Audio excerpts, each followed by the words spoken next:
اس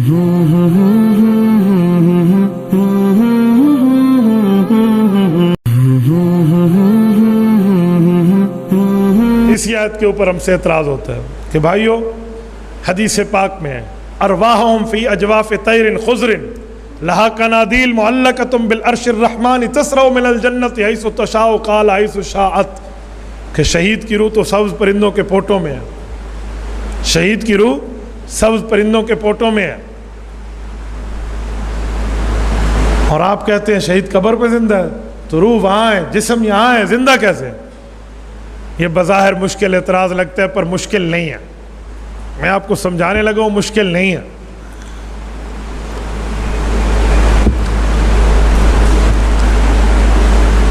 میں کہتا ہوں ٹھیک ہو گیا، یہ میرے ایمان کا حصہ ہے، شہید کی روح سبز پرندوں کے پوٹوں میں اللہ کے عرش کے نیچے گھومتے ہیں، حدیث ہے، میں مانتا ہوں، لیکن بل احیاء قرآن کہتا ہے زندہ ہیں، کون؟ لمن یقتل، جس پر فعل قتل وارد ہوا ہے، جسم تو زندہ بھی جسم ہے، جسم کو زندہ اللہ کا قرآن کہتا ہے، روح کو زندہ حضور کا فرمان کہتا ہے، میں قرآن کو بھی مانتا ہوں، فرمان کو بھی مانتا ہوں، شہید کا جسم زندہ اللہ کے قرآن سے، روح زندہ حضور کے فرمان سے، جو قرآن مانے تب بھی ایمان، حدیث مانے تب بھی ایمان، جو قرآن نہ مانے اور حدیث نہ مانے تب بھی بے ایمان، میں تو دونوں مانتا ہوں، لیکن سوال یہ ہے کہ روح اوپر ہے جسم نیچے ہے تو زندہ کیسے؟ میرے بھائی میں آپ سے ایک سوال کرتا ہوں، میں منکر حیات مماتی سے پوچھتا ہوں، بتا تیرے ابا سوتے ہیں؟ کہا جی ابا جی سوتے ہیں۔ میں نے کہا بتا، جب ابا سوتے ہیں تو قرآن کریم کو پڑھ لے، سورت نمبر 39 سورت زمر آیت نمبر 42، رب کریم فرماتے اللہ یتوفی الانفس حین موتہا والتی لم تمت فی منامہا فیمسک التی قضا علیہا الموت ویرسل الاخری الی اجل مسمی ان فی ذلک لآیات لقوم یتفکرون۔ فرمایا سونے والے کی بھی روح نکلتی ہے، فوت ہونے والے کی بھی روح نکلتی ہے، فوت ہونے والے کی روح ایک وقت مقررہ تک رب روک لیتا ہے اور سونے والے کی روح کو رب واپس کر دیتا ہے۔ اس آیت سے پتہ چلا کہ سونے والا نیند کے دوران جسم میں روح نہیں رکھتا، یہ اللہ کا قرآن کہہ رہا ہے، نیند کے دوران سونے والے کے جسم میں روح نہیں ہوتی، سونے والا روح کے بغیر سو رہا ہے، یتوفی الانفس۔ منکر حیات تو کہتا ہے روح جسم میں نہیں ہے، شہید کی روح اوپر ہے، قبر میں نہیں ہے تو زندہ کیسے؟ میں پوچھتا ہوں تیرا ابا جب سوتا ہے تو تیرے ابا کی روح تیرے جسم میں نہیں ہوتی، تو اپنی اماں کو عدت میں بٹھا لے، اپنی اماں جان کو عدت میں بٹھا لے، بھئی ابا سو گیا اور روح نکل گئی، سورت زمر آیت نمبر 42، اور جائیداد میراث تقسیم کر لو، سرائکی چادن وچھے وانڈ کے بہ بجو، ٹھیک ہے، سب کچھ تقسیم کر لو، کیوں؟ ابا کی تو روح نکل گئی، قرآن کہہ رہا ہے۔ اگر کہتے ہیں ابا زندہ ہے تو روح تو نہیں ہے بیٹا، قرآن کی بات آ گئی، بتا، اور اگر ابا مردہ ہے تو اماں عدت پہ کیوں نہیں جاتی، تو جائیداد تقسیم کیوں نہیں کرتا؟ الجھا ہے پاؤں یار کا زلف دراز میں، لو آپ اپنے دام میں مماتی آ گیا۔ اس کا جواب آپ سے نہیں حل ہوگا، آپ جس شک پر انگلی رکھیں گے آپ کے لیے وہ سانپ بن کے ابھرے گی، آپ کے عقیدے کو کھا جائے گی۔ اس کا ایک ہی حل ہے کہ اہل سنت والجماعت اہل حق کے نظریے کو مان لو، بات فائنل ہو جائے گی۔ اہل حق کہتے ہیں روح جب جسم سے نکلتی ہے تو روح جسم کا تعلق رہتا ہے، اس تعلق کی وجہ سے بندہ زندہ ہے، چاہے وہ سونے والا ہو چاہے وہ قبر کا شہید ہو۔ روح اوپر جسم نیچے، جیسے سونے والے کی روح کے ساتھ جسم کا تعلق ہے، یہ زندہ ہے، بیوی عدت میں نہیں جاتی، اولاد جائیداد تقسیم نہیں کرتی کہ سو رہا ہے۔ اسی طرح شہید قبر میں ہے، روح سبز پرندوں کے پوٹ میں ہے، اس روح کا جسم سے تعلق ہے تو یہ بھی زندہ ہے۔ ابا کے لیے سمجھ آتا ہے، شہید کے لیے سمجھ کیوں نہیں آتا؟ تو فائنل کر لیا جائے، بات سمجھ لی جائے تو اعتراضات ختم ہو جائیں گے۔ اب ایک اور مماتی بچہ اٹھے گا اور کہے گا مفتی صاحب اعتراض، آجی کرو، سونے والے کی روح کا جسم سے تعلق نظر آتا ہے، نبضیں چلتی ہیں، سانس جاری ہوتا ہے، دل دھڑکتا ہے، سونے والا کروٹیں بدلتا ہے۔ اگر شہید کی روح سے تعلق ہے تو دکھا دو، وہ تو کروٹیں نہیں بدلتا، وہ تو سانس نہیں چلاتا، اس کا دل تو نہیں دھڑکتا، اس کی نبضیں بھی نہیں چلتی۔ اور کوئی مولوی اٹھ کے کہے گا تمہارا باپ اور دادا بھی اس سوال کا جواب نہیں دے سکتا، 3 دن رسول اللہ قبر مبارک سے باہر رہے، بتاؤ اس وقت حل ہوا حی ام میت، آپ بتائیں۔ ان دونوں سوالوں کو میں پاؤں کی ٹھوکر سے اڑا کر جواب دیتا ہوں۔ تمہیں اللہ کا قرآن نظر نہیں آتا؟ رسالت باپ کا فرمان نظر نہیں آتا؟ اللہ کے قرآن اور صحیح بخاری کو دیکھو تو مسئلہ حل ہو جائے گا۔ طلبہ میں بیٹھ کے اس طرح کے سوالات کر کے ان کے سامنے نمبر بنائے جا سکتے ہیں۔ اگر سمجھ ہے تو بتاؤ، نہیں تو اہل علم سے پوچھو۔ کنفیوژن کیوں پھیلاتے ہو؟ اعتراضات کیوں پھیلاتے ہو؟ تو اس سوال کا جواب بھی ہے۔ صحیح بخاری جلد اول کتاب الجنائز، حضرت رسول اللہ نے فرمایا، امام بخاری نے اس حدیث پر باب قائم کیا، باب قول المیت وهو علی الجنازہ قالت قدمونی۔ امام بخاری مین چپٹر ہیڈنگ لائے ہیں، امام بخاری باب لائے ہیں، میت بولتا ہے جنازے پر، بولتا ہے؟ فرمایا جی، حدیث پاک میں ہے، اگر نیک ہے تو کہتے ہیں قدمونی، جلدی لے جاؤ، کیوں قبر جنت کا باغوں سے دکھ رہا ہے، اور اگر برا ہے قالت ویلھا ان تذهبون بها، کہتے ہیں مجھے کہاں لے جا رہے ہو؟ یسمع صوتا کل شیء، ہر چیز اس کی آواز سنتی ہے، الا الانسان، انسان نہیں سنتا کہ ایمان بالغیب میں۔ ایک حدیث میں تسمع البہائم، جانور سنتے ہیں کہ ان کا ایمان بالغیب سے تعلق نہیں ہے۔ تو جنازے پر میت بول رہا ہے، اور آپ ہمیں کہتے ہیں روح کا تعلق نہیں ہے، تو بتاؤ زندہ ہے یا مردہ ہے؟ صحیح بخاری کا نام تو دنیا میں بڑا آتا ہے، آج اس صحیح بخاری کے طالب علم سے آپ اس حدیث کو سمجھ لیں، میں تو بہت حیران ہوں، پتہ نہیں صحیح بخاری حفظ کا دعویٰ بھی ہے اور اس سوال کا جواب بھی نہیں آتا، اور پھر کہتے ہو سونے والے کا تعلق نظر آتا ہے، شہید کا تعلق اور نبی کا تعلق دکھاؤ، اور سورۃ مؤمنون آیت نمبر 100 اٹھاؤ، رب کریم فرماتے ہیں وَمِن وَرَائِهِمْ بَرْزَخٌ إِلَىٰ يَوْمِ يُبْعَثُونَ، فرمایا موت سے لے کر قیامت تک کا زمانہ پردے میں ہے، تو جو چیز پردے میں ہو وہ نظر نہیں آتی، اسی لیے شہید کا تعلق نظر نہیں آتا، سونے والے کا تعلق نظر آتا ہے، یہ برزخ میں نہیں ہے، اس کی زندگی برزخ اور آخرت کی ہے۔ اتنی سی بات، وہ کندھے پہ بیٹھا فرشتہ چھپا دے رب، ہمیں دنیا میں یہ نہیں دکھتا، موت کے بعد میں تعلق تمہیں دکھاؤں؟ یہ تو وہی ہے، لوگ سر سید احمد خان کی بڑی تعریفیں کرتے ہیں، لیکن وہ نیچری مذہب رکھنے والا تھا۔ یہ سر سید کا نام دنیا میں معروف ہے، وہ نیچری مذہب رکھنے والا ہے، نیچری مذہب کا بانی ہے، اور وہ ایک ریل میں سفر کر رہا تھا، ایک خان صاحب بھی بیٹھے ہوئے تھے، ہمارے پٹھان بھائی، اس کے سامنے وہ کہنے لگا فرشتے ہیں تو دکھاؤ، جن ہیں تو دکھاؤ، اور اس نے کہا آپ تو پاگل ہو، میں نے کہا کیوں؟ میں عقل سے سوچ کے سوال کر رہا ہوں، اس نے کہا عقل ہے تو دکھاؤ، دکھاؤ بابا، عقل ہے تو نکال کے دکھاؤ۔ اب سر سید دماغ کو پھوڑ کے عقل دکھائے تو بچے گا؟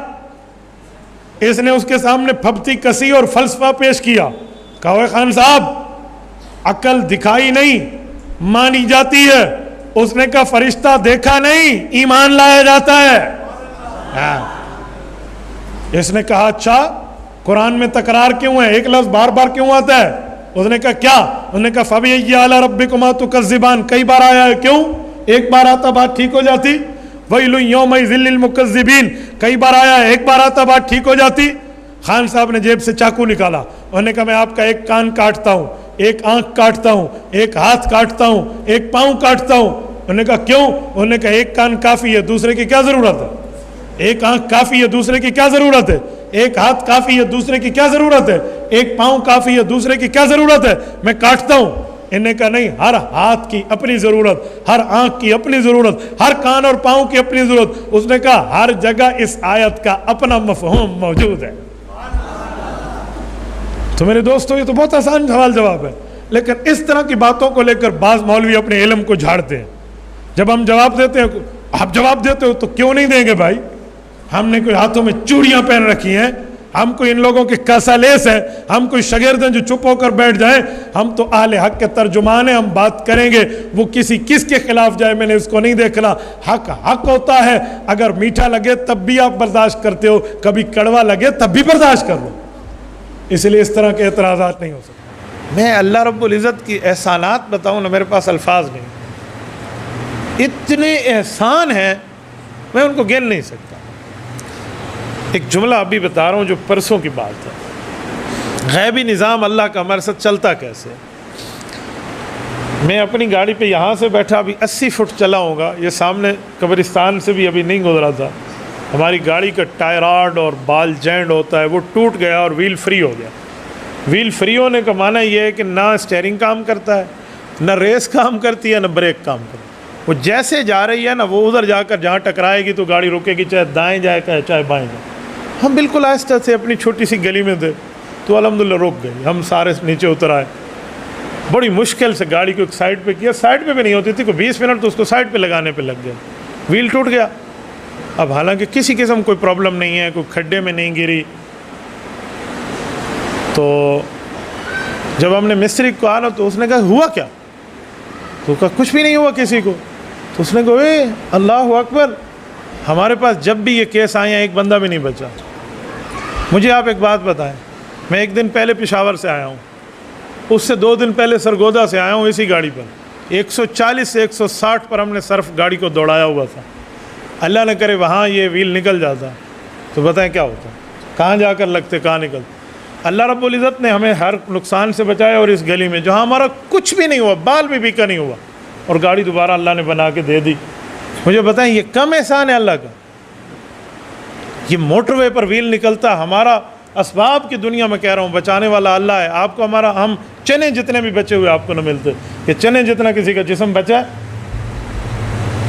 یہ میں ایک اس طرح کئی احسانات بتاؤں نا، میں نے کہا میرے پاس الفاظ نہیں ہیں واللہ العظیم۔ مجھے بعض اوقات اللہ جانتا ہے، اللہ سے حیا آ جاتی ہے ہاتھ اٹھاتے ہوئے کہ اللہ آپ کے اتنے کرم ہیں، میں اس کرم کے جواب میں کیا مانگوں۔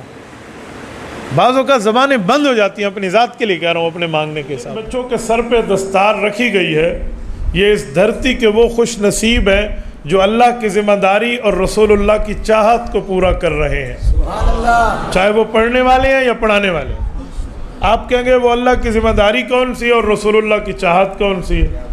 قرآن کریم اترتا تو حضور پاک علیہ السلام کے دل میں خیال اٹھتا، ایک رسول اللہ کے دل میں تڑپ اٹھتی، ایک رسول اللہ کے دل میں ایک نیڈ، ضرورت و حاجت و خواہش، ایک وش سامنے آتی۔ وہ وش کیا تھی؟ قرآن کریم سورۃ قیامہ پارہ نمبر 29 اس سورت کے پہلے رکوع میں ذکر کرتا ہے۔ اللہ رب العزت فرماتے ہیں وہ وش یہ ہے، لا تحرک بہ لسانک لتعجل بہ ان علینا جمعہ وقرآنہ۔ محبوبم ہم نے دیکھا جبرائیل قرآن پڑھتا ہے، آپ ساتھ ساتھ پڑھنا شروع کرتے ہیں، کیوں؟ لتعجل بہ، تاکہ آپ اس بات میں جلدی کریں کہ اس کو جمع بھی کر لیں اور اس کو یاد کر کے اگلی نسلوں تک بھی پہنچائیں۔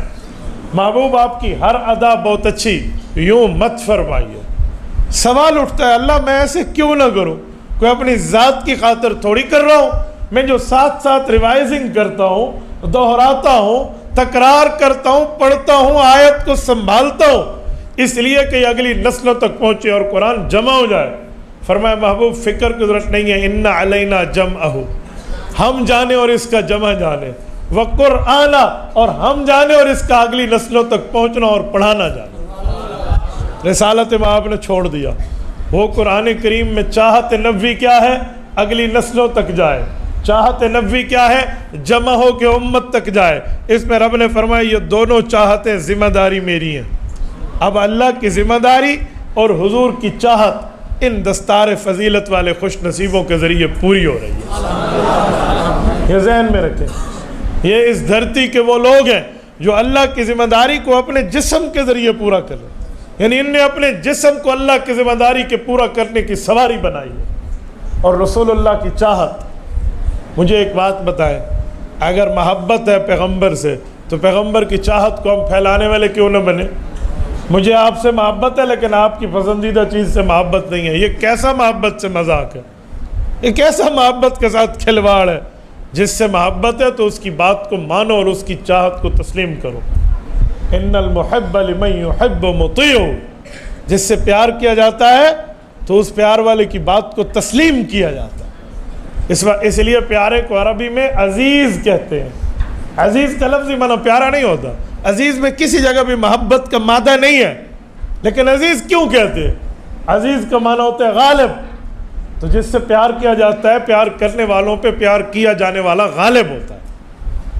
تو بھائی غلبہ یہی ہے نا کہ ہم اس کی بات کو مانیں۔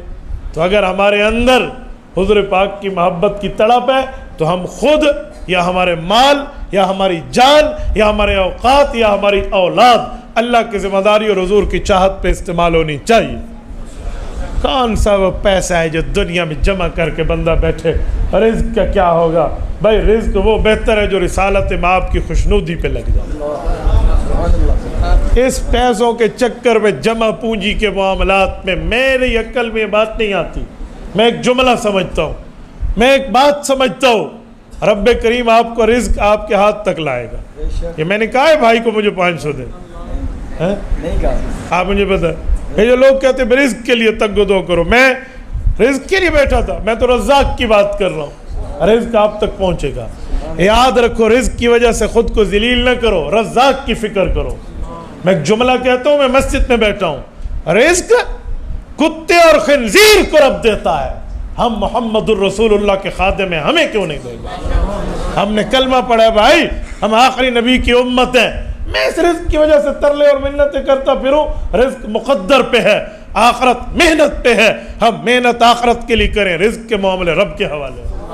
اور رزق کے لیے رب نے فرمایا ان اللہ هو الرزاق ذو القوۃ المتین۔ کیا مانا؟ فرمایا میں اپنی طاقت سے تمہیں رزق پہنچاؤں گا۔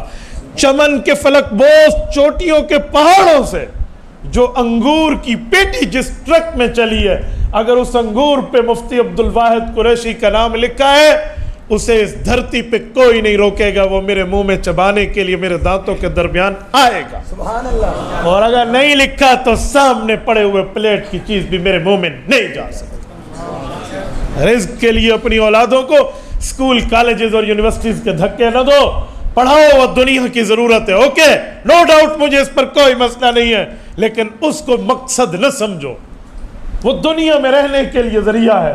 اصل تعلیم یہ ہے جو انہوں نے پڑھی ہے، اصل یہ ہے، ورنہ آپ نے ہمارے لیے کرسیاں کیوں لگائی ہیں؟ ہم بڑی ماں کے بیٹے ہیں، ہمارے منہ پر بلبلیں چہک رہی ہیں، اس کی ایک وجہ ہے کہ ہماری نسبت اللہ نے دین کے ساتھ جوڑی ہے۔ تو جس کی نسبت دین کے ساتھ جڑ جائے اسے دنیا کی عزت ہے، آخرت کی تو اس سے بڑھ کے ہو۔ تو اس لیے خوش نصیب لوگ ہیں، اپنی اولادوں کو ان خوش نصیبوں کے ساتھ شامل کرو۔